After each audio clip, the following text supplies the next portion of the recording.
3, 2, 1. Hello, everybody, and welcome to Season 3, Episode 10 of... Dudes of Kung Fu. Outstanding. How are you, brother? Pretty good. I'm actually very excited that you got the number of the episode right off the bat. Oh, my God. You're fucking taking shots at me. We just started. I didn't even mention your fucking hair yet. It's like... But you haven't gotten it straight like in the last 3 episodes. It's amazing. Forgive me. I have problems with big numbers. You know what I mean? It's like when I get on a scale, like it scares the shit out of me, and it scares me numbers. You can't fault me, because if it was my job to call out the number and I, made a mistake or whatever, like I would never hear the end of it. So you have to give me at least something here. This is true. This is very true. I would. So how was your week? Be all over your shit. My week was actually pretty good. I had a good week. Work was a little tough. It's a little draining, and people know we're recording this on a Friday after work. So I'm a little bit drained from work, but I'm feeling good. My guitar playing's coming along. I kind of feel like I took a little step forward with that, and nice. It's like it's when you can do something that you literally couldn't do the day before. It's like, oh shit! Like, how did I not be able to play that before, and now I can? Right. So it's so that's coming along good, and things are good. Things are pretty good. How about yourself, brother? I had a great time doing the podcast with you last week at your place. That was really a lot of fun. Outstanding. I love that. Yeah, we got to do that more often. I'm still thinking of the Sherpa comments about making it over. Sherpa is so great because it's such a specific type of reference to traveling. I think it's really funny. This week was, another typical kind of Kung Fu Hustle week for me with my classes and, working on the book and projects and stuff like that. It's just... pretty intense. My schedule's insane. I look forward to getting something somewhat of a vacation. Maybe when we take our break after we finish season 3, maybe I'll just go, I don't know, somewhere exotic like Jersey or something like that, and spend. Or I'll just go to South Dakota and get a hotel room and download an episode. That'd be awesome. I heard that you're gonna fucking go to China and fight a big shoe. A big shoe, yeah. Well, actually, that brings us to tonight's topic, which is a pretty timely one. It's interesting because most of the topics that you and I have handled generally seem to be kind of overall topics about Wing Chun or Jeet Kune Do or martial arts. And we very rarely, with the exception of maybe talking about current events at the beginning of the podcast, we very rarely kind of discuss anything super timely. And this has been like the biggest thing. I even mentioned it on last week's podcast. Right. This whole thing about this Chinese MMA fighter. His name is Xu Xiaodong. But you can just call him Xu, Sean, because I'm sure that's what you'll translate it to. Xu, the that MMA sounds right. Guy, Xu, the MMA guy. Matter of fact, we'll call him the MMA guy. Boot. Boot. So for people who are not aware of the story, this happened, I think it was like on April 27th. So we're looking back almost 2 weeks now from the recording of this podcast. There was a Chinese MMA fighter who basically had a challenge fight with a master of Tai Chi. And it was an open fight at a gym in Chengdu, which is kind of in central China. And the MMA guy ran this guy over with punches and had him on the ground in 10 seconds, pounding his face in, and that was it. The Tai Chi guy looked kind of like a deer caught in the headlights, and that was it. And then there's been a lot of blowback from that. And I have to admit, I was a little part of that because last week I mentioned it, or maybe you brought it up, and I was like, yeah, I'm not so sure about this guy because he talks shit about Bruce Lee. Right. And, on one hand, I said that maybe it's kind of a good thing for Chinese martial arts. But honestly, I have to admit, I didn't really know. I had only seen the video, but I didn't know that much about him. I had only, as you can imagine, in my social media feed, because I follow mostly people who do martial arts, and most of the things that pop up on my Facebook are all martial arts related. So sometimes you just read the headlines, when you're scanning your Facebook, and you don't always read the articles. And I have to admit that in this particular case, although I had seen the video, I didn't really know that much about it. And since our last podcast, I watched a pretty extensive interview with this guy and found it was pretty interesting. And you had the idea to do a podcast on this topic because of its timeliness. And I think it's great. We received more than a few emails about it. Right. one of the ththings I do is an analysis too. You know, I have a few friends I reach out to before a podcast, and I'll say, hey, what, you know, you have any general subject ideas you'd like to hear us talk about? You know, some guys that I trust their opinions a lot, and a few of them came back with this situation in China with the MMA fighter. They're like, listen, I would love to hear what you guys have to say about this. And first of all, this whole phenomenon of an MMA fighter beating up a traditional martial artist, this isn't the first time it's happened, folks. Well, it's kind of, well, for us in the States, this is like 20-year-old headlines kind of coming back. It's like, this is like 1993 all over again. It's like, we've been there. There was this one, it was a young guy and an older man who, the older man who was, he had posted some videos of him, like, with chi energy throwing his students all over. Oh yeah, that was a Japanese guy though. So oddly enough, that was in Japan, which generally tends to not be the kind of place that breeds these kind of martial hucksters the way you would generally tend to get them in China or even in America for that case. Right. Well, even what's his name, George DeMille. Is it no, not George DeMille? Who's Dillman? Was it? Oh, jeez, I can't remember his name. The pressure point guy. Yeah.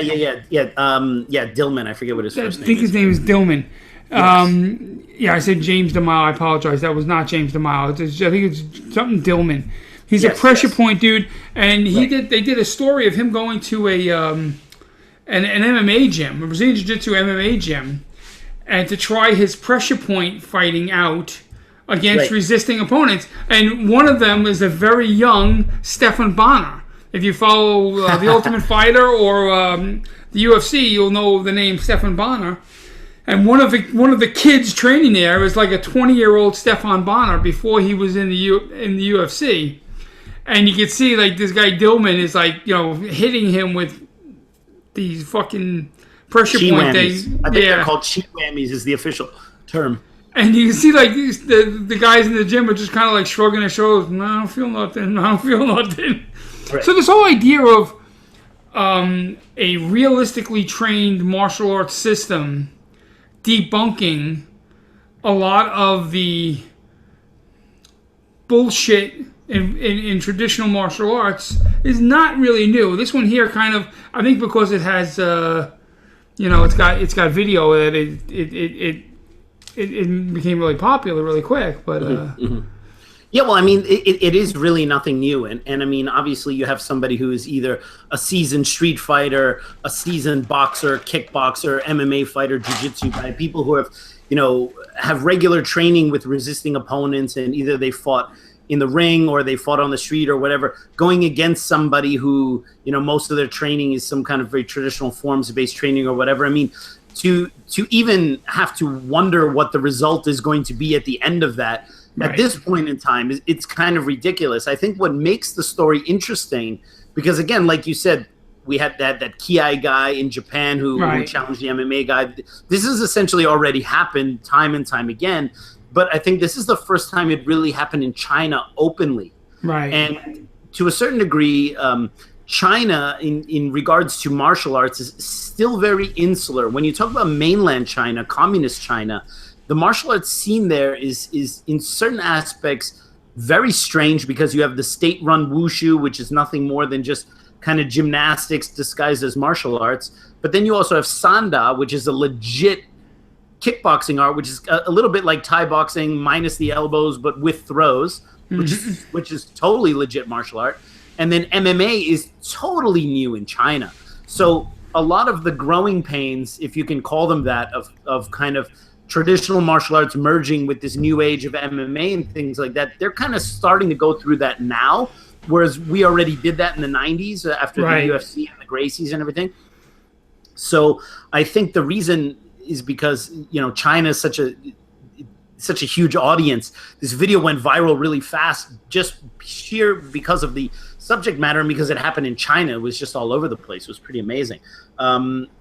But yeah, I think it's really interesting. I mean, first, before we go, I'll explain the exact details about how it happened to our audience. But before we even get into that, when you first saw the video, all right, besides the obvious, okay, or even before the first punch was thrown, I mean, what did you think was going to happen? I mean, were you shocked at all, or I said, this is going to be a homicide. Yes. This isn't a fight. This is an assault. Right. You know, and I've been on the receiving end of that. Right. I've had my eyes opened several times by people, and it'll wake you to fuck up. Right. And I'm not going to lie and say that I've always been on the right side of that thing. I have not. I've had people fucking wake me up, and a couple of times. One, I can tell you once. I had a little bit of a wrestling background, and I was teaching JKD in Brooklyn in my house, and this guy came down. His name is Joe Chin. He was he was 150 pounds. He was that's his heaviest weight, 150, 160 tops. The toughest motherfucker I ever met. One of the toughest guys I ever knew. And he came down. He was great. He was great at JKD. We became really good friends and everything. And we never really spoke about the wrestling. And then one time, when we were in class, someone asked, like, oh, what would you do if someone took you down, kind of thing. So we started playing around, and I didn't even know that Joe had done some Brazilian Jiu-Jitsu. He had literally never mentioned it to me. And I wrestled all through school. I was a wrestler. So I was like, come on, let's wrestle. Let's see what we got. We'll figure some shit out, kind of thing. And he took me right down, which I wasn't happy about. And he took me down, and once he got me and he mounted me, my wrestling instincts took over, and my shoulders were going to get quote unquote pinned. Right. So like a schmuck, I flopped over to my belly. I gave him my back, right. And I literally hear him whisper, "Are you a moron?" Like, and he choked me out. And like I was like, wow, you know, like that was like an eye opener for me, you know, like I was like, because I kind of like had the impression that I could handle myself because of my wrestling. Now, don't get me wrong, wrestling is the shit, and it's some good stuff. But if it's going to be used in a fight, it's got to be modified. But that really opened up my eyes, and it's happened a couple other times. Matt Thornton did it to me, and a new prospective student did it to me once. That I don't know if I ever told a story on here, and I'm definitely going to tell it one day. To what I was doing with weaponry. I think you did tell the story, right? About all that stuff's cool, but like it wouldn't work because that's not how anyone attacks with a knife. Right, and he literally just grabbed me behind the back of my neck and thrust the knife into my belly like 50 times. Right. And he says, that's how we do it on Rikers Island. Right. And I was like, wow, that would have fucking hurt. Sure. So these eye-opening things need to be looked at in a positive manner. Yes, absolutely. And I'm sorry I went on and on and on after your question. I was not shocked at all. When you tell me that this guy is an MMA fighter and this is a Tai Chi guy, I knew I wasn't going to be witnessing a fight. I was going to be witnessing an assault. And that's what it was. And I mean, it's not to say that people who practice Tai Chi or whatever don't know how to fight, especially if they may have practiced other stuff. But you could tell just by the way the guy was standing that he had no idea. I mean, he had his hands up like he was like doing something like this. You know, he was doing like some kind of crane-looking thing or whatever, and he had no relationship with his partner in terms of distance. He was just kind of standing there, and then when the MMA fighter came in and started punching, I mean, he didn't move to the side, he didn't move his head, he didn't move his body, he couldn't do anything. It was like a deer in the headlights, and so yeah. Well, let me give a little bit of background because obviously the video went viral. I think a lot of our listeners have probably seen it, and they might know a little bit about it. But I looked into it a little bit, and I just want to kind of make it clear because last week I had an opinion on it, and I wasn't fully aware of everything in the story. And I guess this is sometimes the problem with things like podcasts and social media is that because something happens, we always think that maybe instinctively that we need to have an opinion on it. You know what I mean? Like, it's like, I need to have an opinion on it. I need to say my opinion and I need to defend it. And sometimes we do that before we have all the facts. And then, at least if we say something that's incorrect, we need to be able to correct course. So I wasn't totally correct in my assessment of what had happened on last week's podcast. So the background was something like this. So Xu Xiaodong, the MMA fighter, he's apparently not a professional MMA fighter, but he trains in MMA, all right? But he's like, I don't think he even has an MMA record. But when you look at him, I mean, he's obviously well trained. He's got the ears, and he's definitely somebody who's put some time on the mat. And apparently he hosts some kind of program in China. I don't know if it's a TV show or a martial arts show or a podcast, but he's got some kind of show.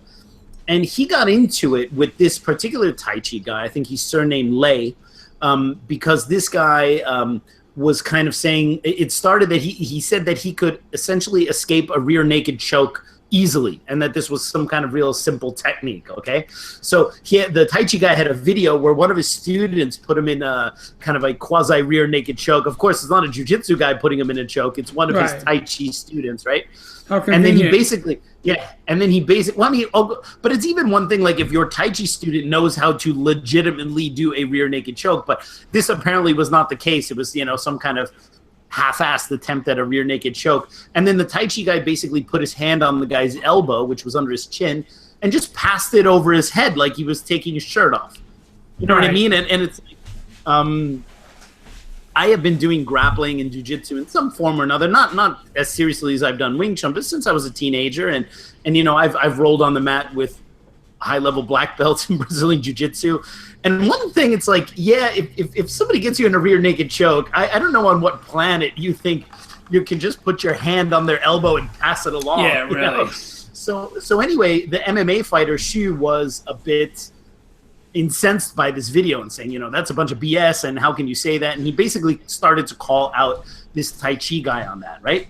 And then there was another Tai Chi guy, although this seems somewhat unrelated, but this is just to give you some background into the kind of things that are on TV in China nowadays. And I've been to Hong Kong a number of times, and I've been to China, and I see the stuff that they play, not so much in Hong Kong, but definitely more in mainland China. It's very sensationalistic nonsense. So this Tai Chi Master was on there, and he does the demonstration where he has the watermelon, and of course he hovers his hand above the watermelon and then does something that looks kind of like a basic slap.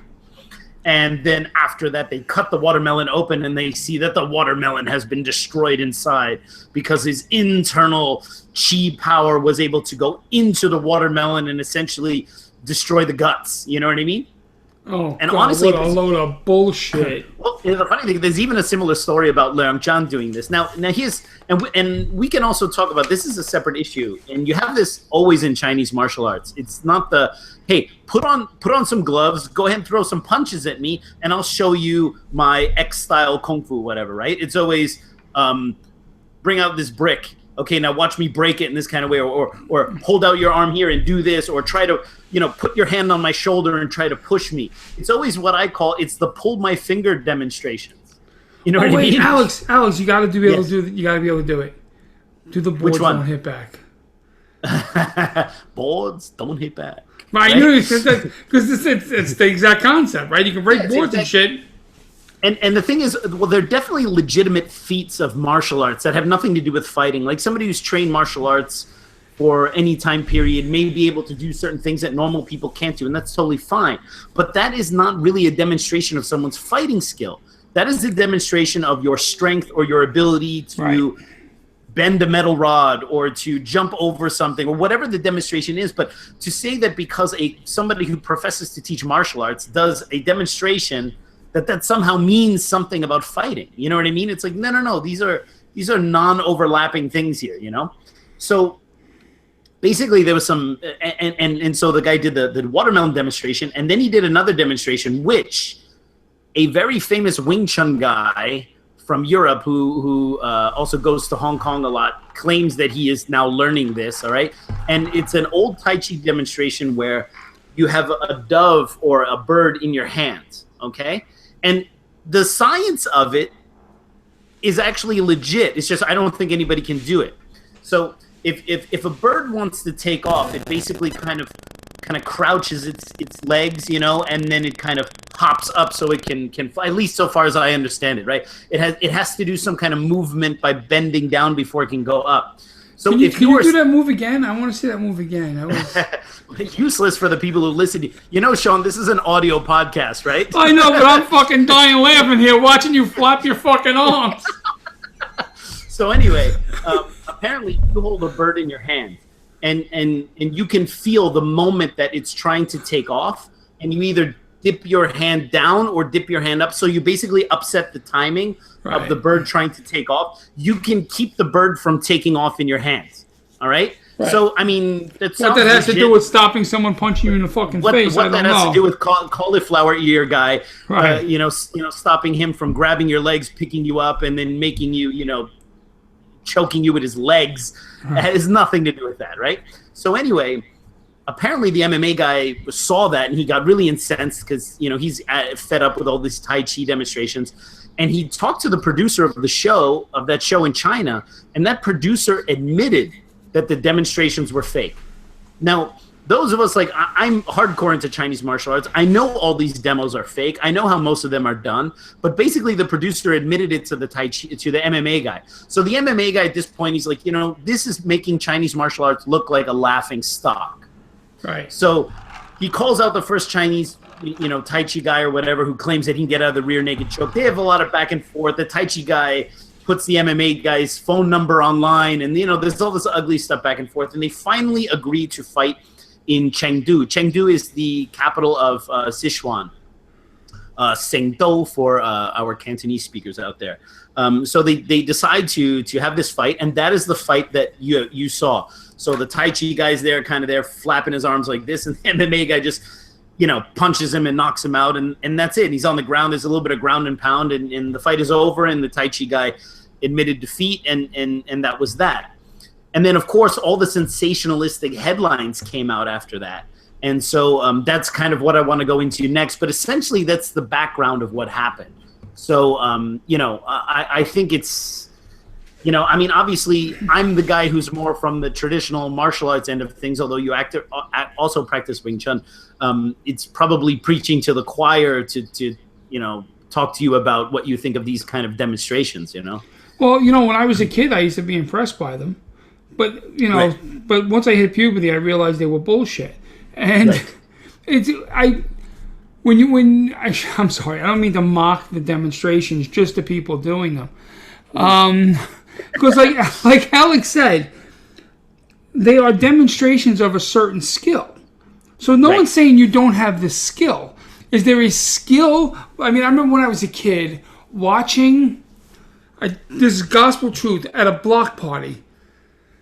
Some karate school showed up to do a demonstration, and this dude laid on a bed of nails, and then someone put cinder blocks on his chest, and another dude broke the cinder blocks apart with a hammer.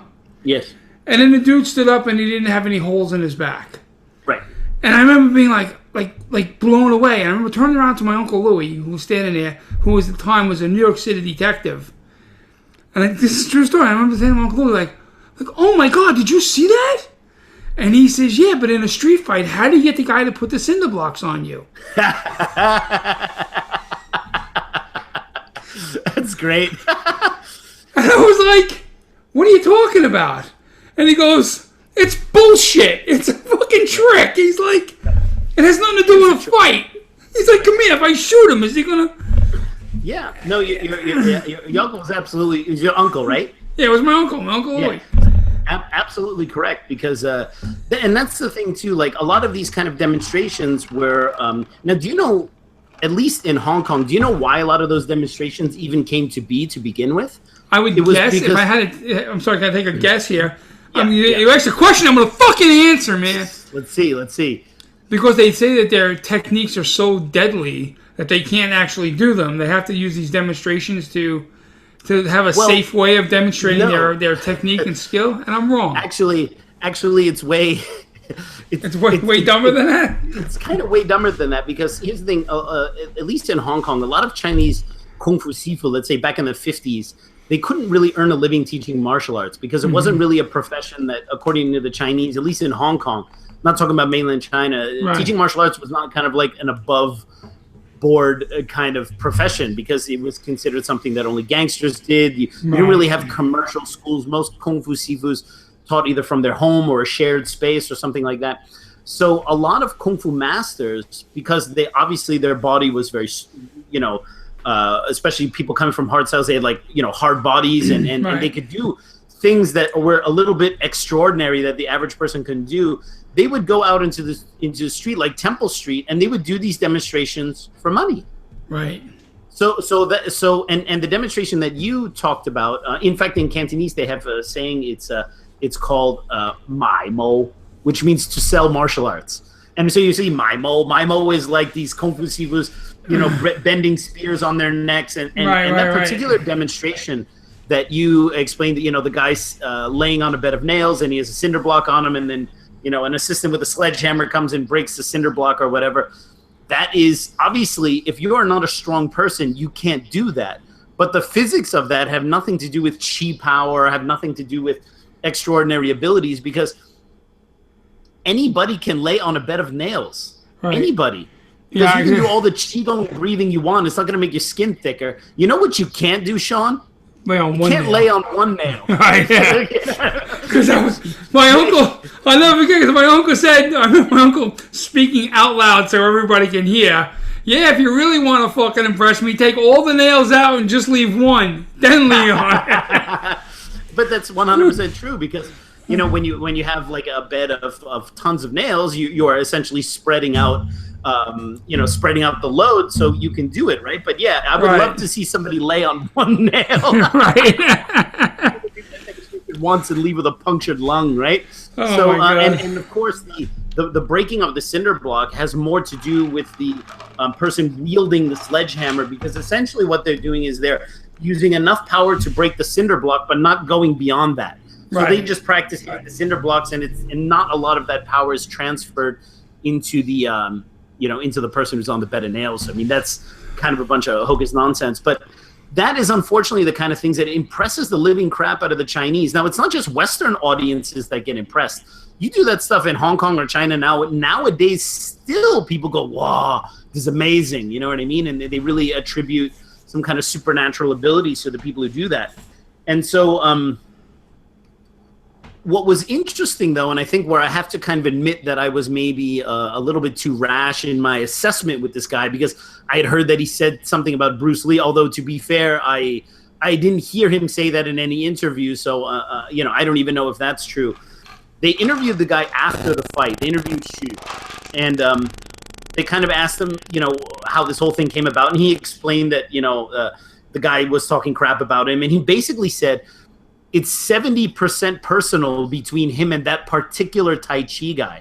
So essentially, it wasn't like he was there as kind of the guy who's going to call out, Chinese martial arts as being outdated and archaic. He actually just really did not like that particular guy. So, which makes a lot more sense. And honestly, that's usually how these kind of fights get set up. It's usually something personal. I think very few people, maybe with the exception of Gracie Jiu-Jitsu when they came here and they were trying to show the effectiveness of that style, most of these kind of fights are usually set up on personal basis. I think there are very few people who are like, I am doing this for the honor of my style. Right. And, because you put your own, for the chance of your own teeth to get knocked out for something like your style. You know what I mean? Right. You're a lot more willing to potentially get your own teeth knocked out if you have a personal thing against somebody, right? So that seemed to be what the case was here. Afterwards, he did a very interesting interview where he basically said that, he believed that at some point Tai Chi was very practical, and that he believes that perhaps maybe 1% of people who practice Tai Chi might really have the skill. But he's also saying that most people practice Tai Chi purely as a means to, for health and stuff like that, and that's fine. But obviously at some point there was some kind of martial application of it, and he believes that there may be some people out there who really can fight with Tai Chi. But he basically, and the reporter was very funny, so he was like, where would you assess this Tai Chi master, the guy that he beat up, where would you assess his skill level? And the MMA fighter said, oh, he's just like you. He's just like a normal person. He doesn't have the skill set of a fighter. He's just like a normal person. So he told the truth. And I thought I thought that was really interesting, because we all know that. Right. Sometimes we think that when somebody gets beat up, it just might mean because they're not as good of a fighter as the other person. But in this case, the guy wasn't any kind of fighter. Right. Even though that by dint of his profession or whatever, that he believed that he had some kind of skill or whatever that he didn't. Also interesting, when they asked him, they said, well, do you believe that any Chinese martial arts are practical? And he says yes. He actually believes that he mentioned Baji, which is a traditional style Tongbei, and Wing Chun as being. He says he's seen stuff, and he goes, some of those guys can fight. What he believes is that the training methods are outdated, but he actually believes that there's legit martial arts fighting technique in like Wing Chun and Baji Tongbei and a few other ones too, which was very interesting. So he's not the kind of like guy who's trying to call out Chinese martial arts. He's actually trying to call out frauds within Chinese martial arts, which this may be a really good thing for Chinese martial arts. Yeah, unfortunately, the frauds in Chinese martial arts are a much higher percentage in China than they are perhaps elsewhere. So, and I thought that was, in my mind, at least on that term, I felt that he kind of vindicated himself a little bit in my eyes, because then I was like, all right, well, he had some nice stuff to say about Chinese martial arts, and if he didn't, it wouldn't really matter anyway, because it doesn't change the truth of what happened. Right. But I thought that was still interesting, that he essentially is not the traditional Kung Fu hater that he's kind of being made out to be in the media. But what he said was legit. I don't know. What do you think about that?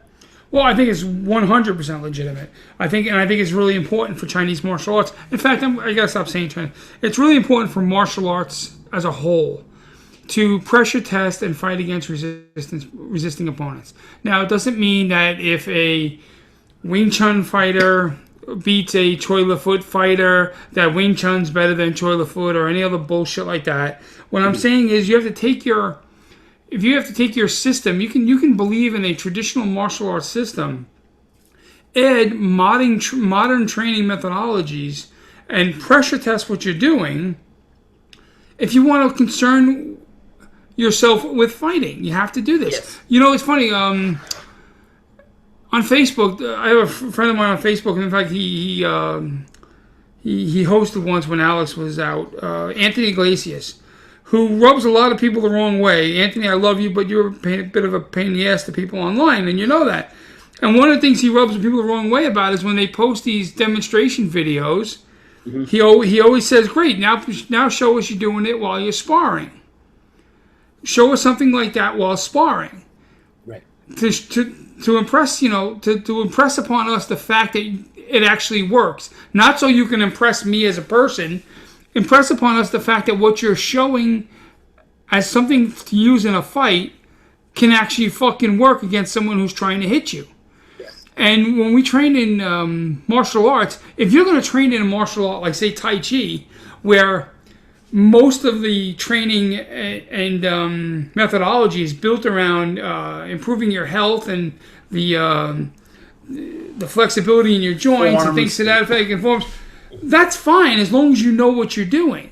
You know, I mean, if you turn around and say, I'm going to do Wing Chun, and I'm going to do it because I love Wing Chun, and I don't really care how well of a good martial art it is to me.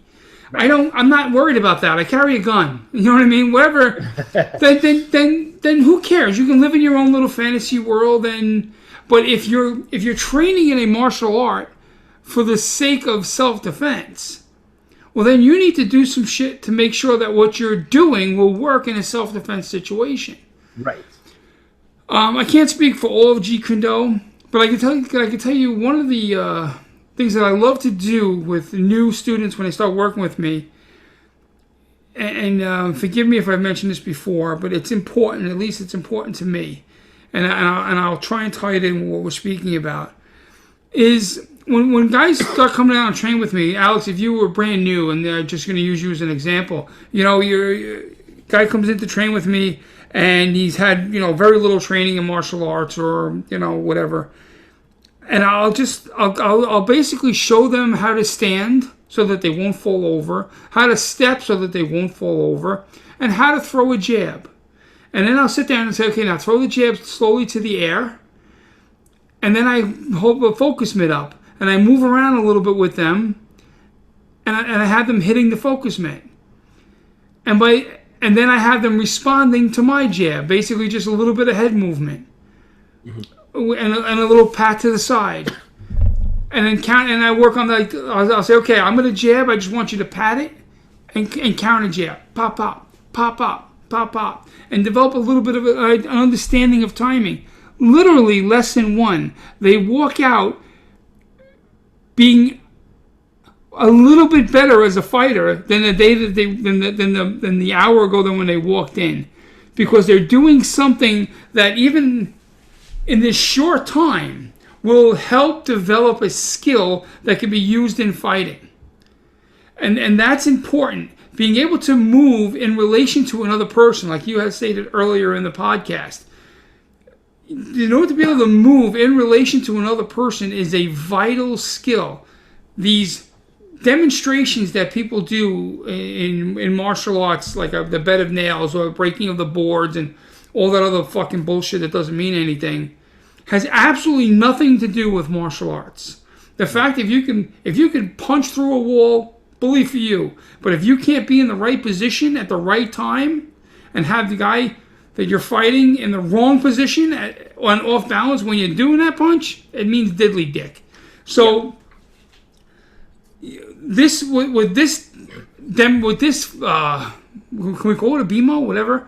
Can we, I know I said it wrong, we'll get to that. But like, we could call it a BMO. Sean, what's a BMO?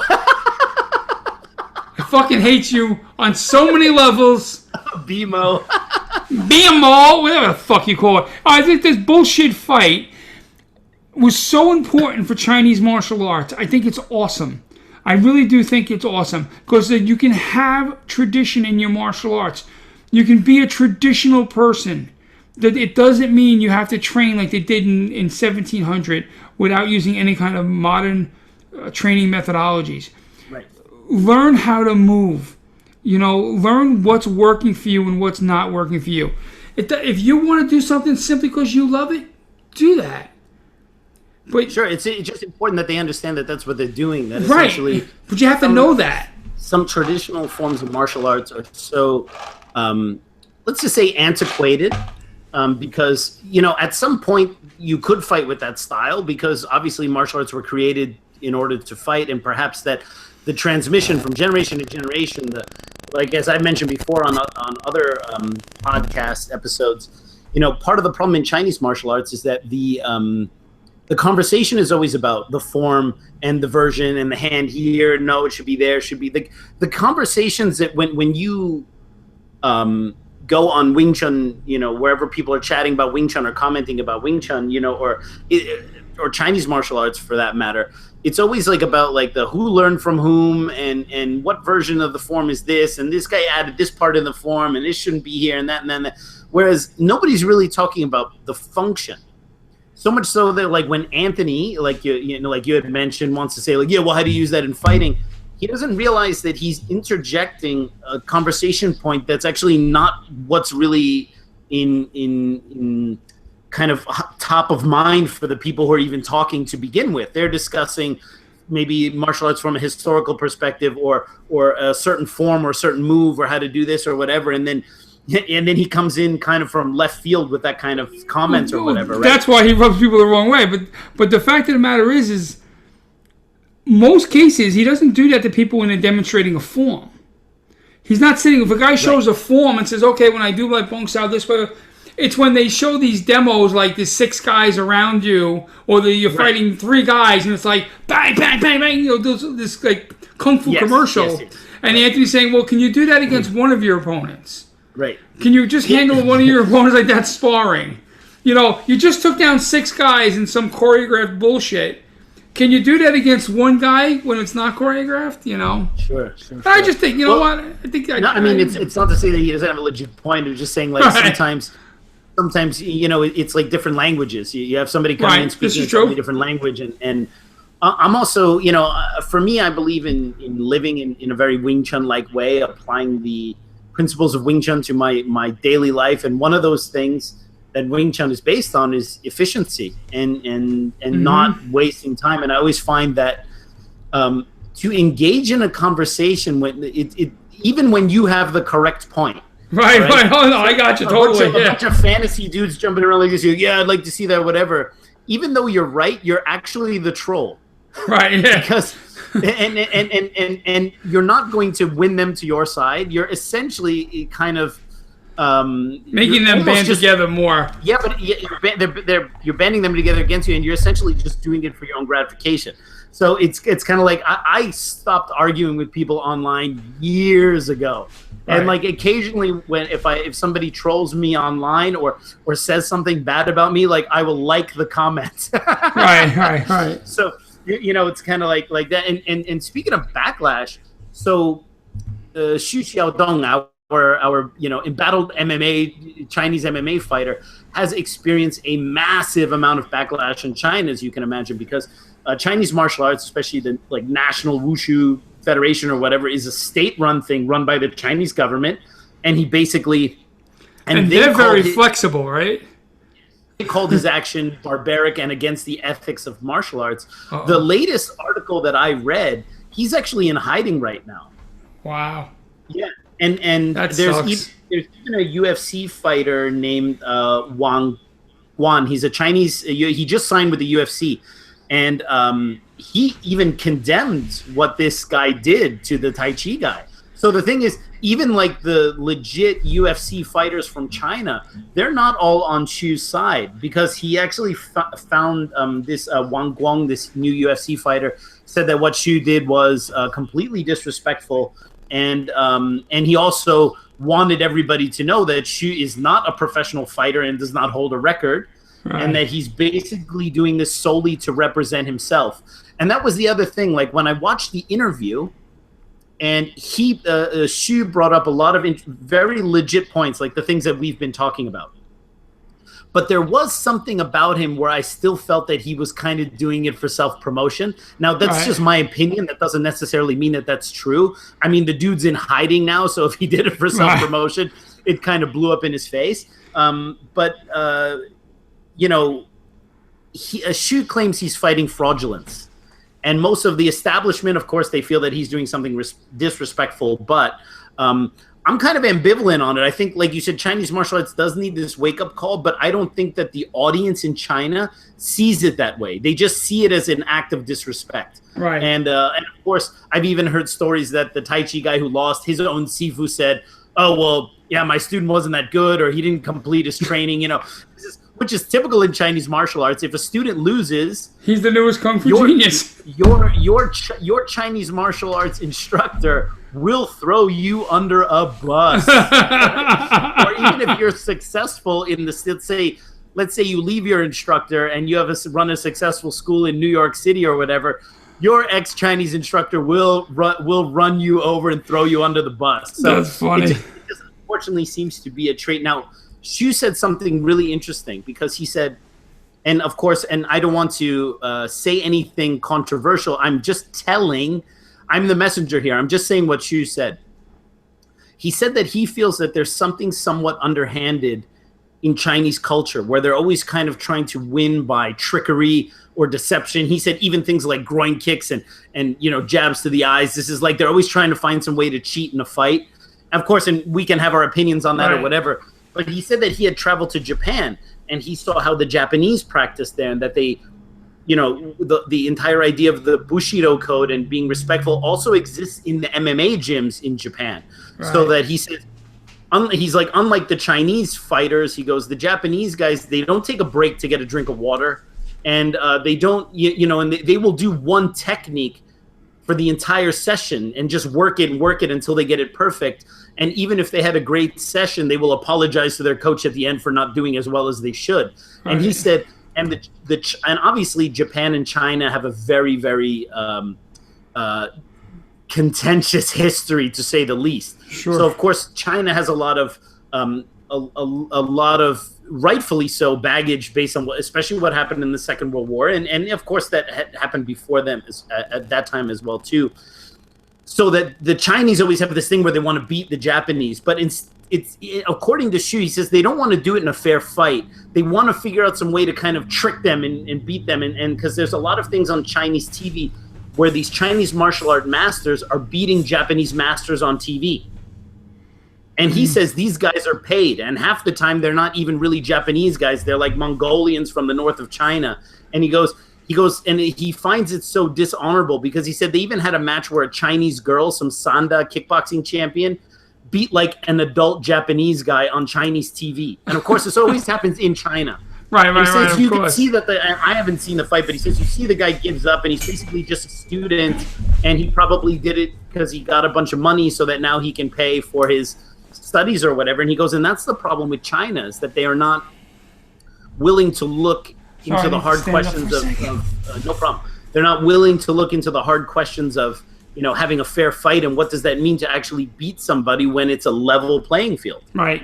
So and that's a pretty bold shot across the bow to the Chinese culture. So you can imagine, even just for saying that, these are part of the reasons why he's hiding. And I guess one of the last things I want to say, which is something that he brought up, and we can even do an entire other podcast about this, about the so-called Shaolin Temple and what is being sold as the Shaolin Temple nowadays. Right. I got a lot of really interesting stuff to say about that, and also its relevance to Wing Chun, its relevance to martial arts, which is completely overstated in my very humble opinion on that. It's completely blown out of proportion. But many people may know the Thai fighter Bua Kao, and I may be pronouncing his name wrong, but Bua Kao is essentially, he's kind of like the Anderson Silva of Thailand. You know, he's like the greatest of all time for Thai boxing.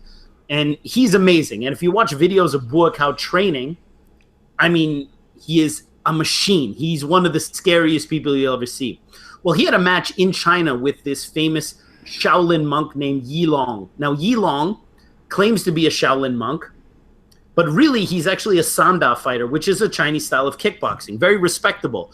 But unfortunately, the Chinese government, they know that the monks can't fight because they're just doing wushu, they're just doing demonstrations. Right. So what they'll do when they need to have a monk that fights is they'll pay one of these Sanda fighters to shave their head and wear the monk robes and essentially represent Chinese martial arts as Shaolin. And there's and this Yi Long guy, who's a great fighter, you know, purports to be a monk, but he's essentially a shill for the Chinese government. And he had a fight with Bua Kao, which is a very interesting fight, very exciting fight. But it happened in China, and it was run by his own promotion company, and Bua Kao lost, all right, by decision, all right? And this was completely paid for. I mean, it's not to say Bua Kao threw the fight. He might have knocked out Yi Long and still have lost the fight, who knows? Right. But he definitely was probably paid much more handsomely than for the fights he gets in Thailand for it. And so you know, this is unfortunately the state of Chinese martial arts, is that even when they do legitimately win in fighting contests, they do it in such a way where the odds are totally stacked in their favor. It's not a Shaolin monk or a Kung Fu guy. It's a kickboxer that they shave his head. Right, you know what I mean? And this is unfortunately the state of Chinese martial arts in China right now. So, you know, that's kind of it in a nutshell, I guess. Oh, yeah. It's some story, and it's really like it's captured the imagination of martial artists all over. I mean, to see what happens in the next few weeks. Yeah, it's. I mean, I hate to see something bad happen to this guy. You know what I mean? It's right. I mean, although he may definitely be self-promoting or whatever. Yeah. But so what? You know what I mean? Like, with self-promoting, as if that's a bad thing.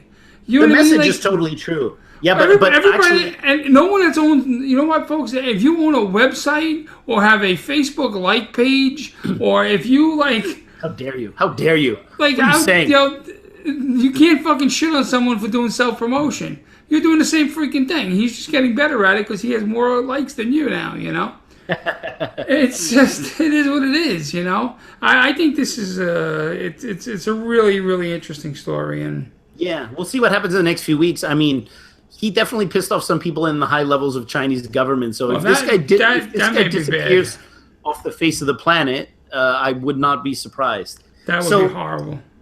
For the last part of our podcast, we actually have I guess it's kind of a bit. It was suggested based on a conversation I guess you had with one of your buddies, a friend of the podcast. Yep.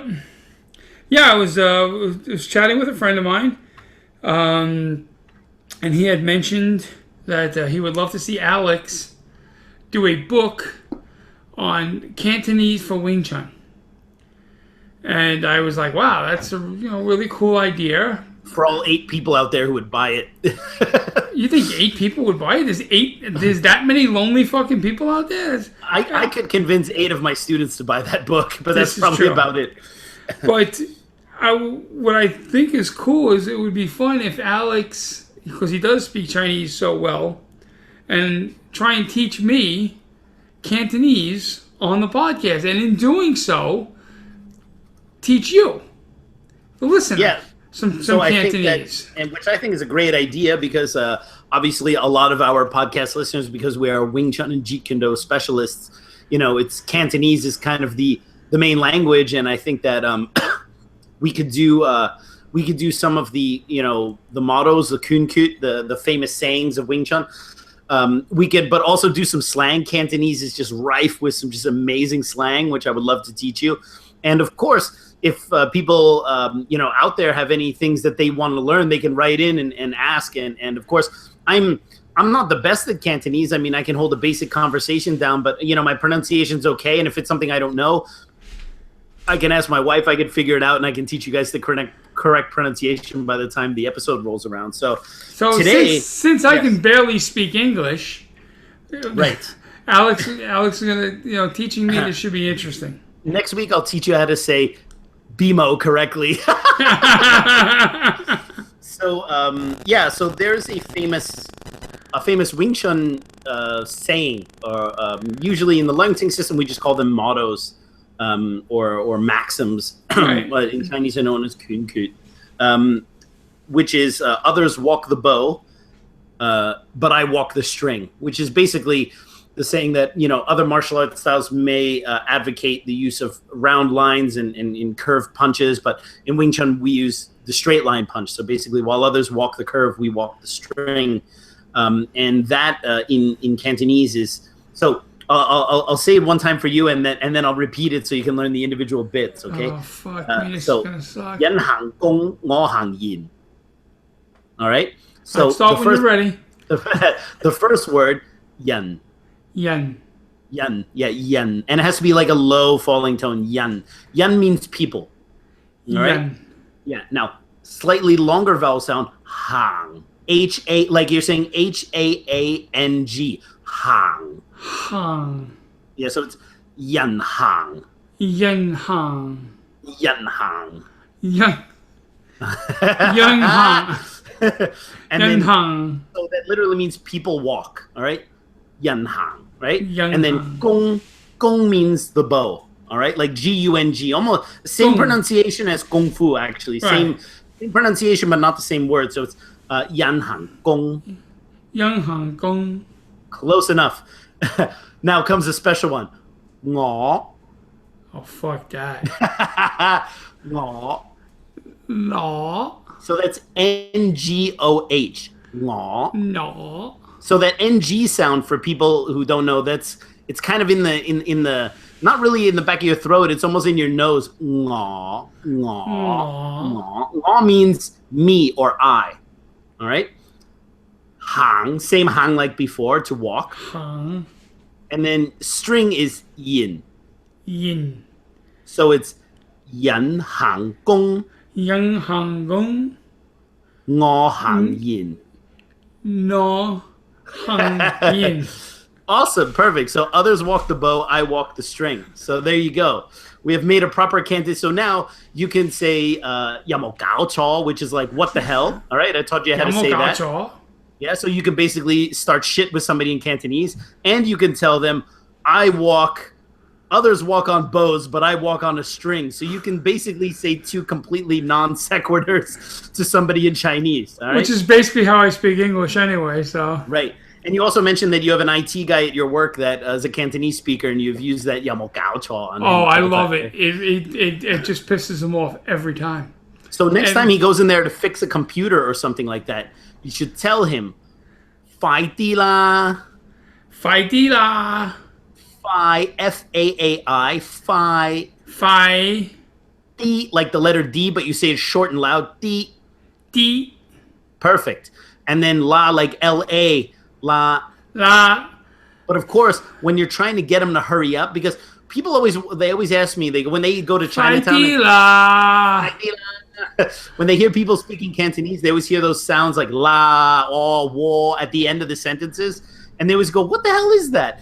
And it's basically like spoken punctuation. So if you can imagine an exclamation point, but in spoken form, that's kind of like la. It's kind of like you're putting 10 exclamation points at the end of that sentence. So if you say fighty la, it's kind of like hurry up. You know what I mean? You're kind of telling this person to like, hurry the hell up. So anytime you want to fighty la, fighty la, fighty la. So that's very, very typical kind of awesome. Cantonese there. So cool. Hey, man, I had a lot of fun today. I want to remind all of our listeners out there to like us on Facebook if you haven't done so already. Dudes of Kung Fu on Facebook. Like us. Follow us on Twitter. Dudes of Kung Fu on Twitter.